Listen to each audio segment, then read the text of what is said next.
caaseffama sirna gadaa sikkoof mandoo keessatti teessoon iddoo ol'aanaa qabu darbii odaa roobaa 8 diinsareetii fi 9 anaa jinaati. Ani immoo laangannoon hoomeerree jedhee gaaffii kan koo kaasa.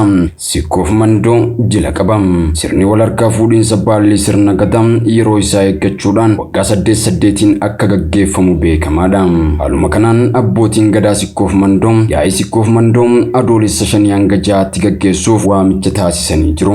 Yaa'iin kun godina Arsii lixaa aanaa Nageellee Arsii hara laangannootti gaggeeffamas jedhame.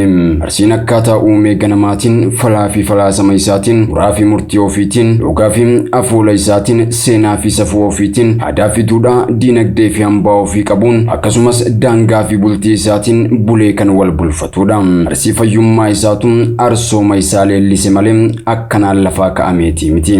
Garuu sirni wal harkaa fuudhiinsa baalli sirna gadaa kan marsaa kana laangannoo irratti labsuun maaliif barbaachise? Laangannoon ardaa jilaa gurguddaa sikkoof mandooti moo dhaddacha saglii Arsii diidaati moo dhaddacha Arsii baaleeti moo dhaddacha mootii lamaaniiti moo dhaddacha waayyuuti? Odaan roobaa hangafa odaalee Oromooti. Jilli yeroo jalqabaaf odaa roobaa jalatti dhaabbate. Arsiin sikkoof mandoo immoo odaa roobaa jalatti bula. Odaan roobaa odaa murtii Oromooti. Odaa roobaa fi maddi walaabuu wiirtuu walii galaati. Maddi walaabuu 1450 durarraa hamma 18 duwwaa tokkootti wiirtuu muuda Oromoo kan walii galaa akka taate seenaan hima.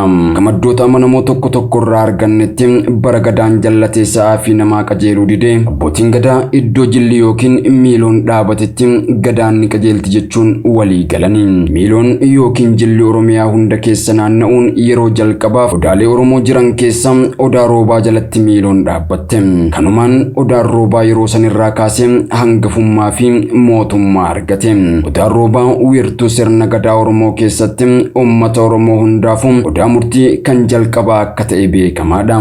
Bara gadaan bal'oofte murtiin ittiin bulmaata gadaa kan uummata Oromoo odaa roobaatti lallabame. Aadaa Oromoo keessatti quxusuun hangafarraa seera waraabbata. Kanaaf seera basaqa uummata Oromoo hundaaf kan lallabe odaa roobaati. Madda walaabuu naannoo jaarraa 16ffaarraa caffee sirna gadaa ta'uudhaan uummanni Oromoo kan seeraa fi sirna itti lallabataa turedha. Caaseffama sirna gadaa sikkoof mandoo keessatti teessoon iddoo ol'aanaa qabu darbii odaa roobaa 8 diinsareetii fi 9 anaa jinaati. Ani immoo laangannoon hoomeerree jedhee gaaffii kan koo kaasa. Arsiin hoodaan bula.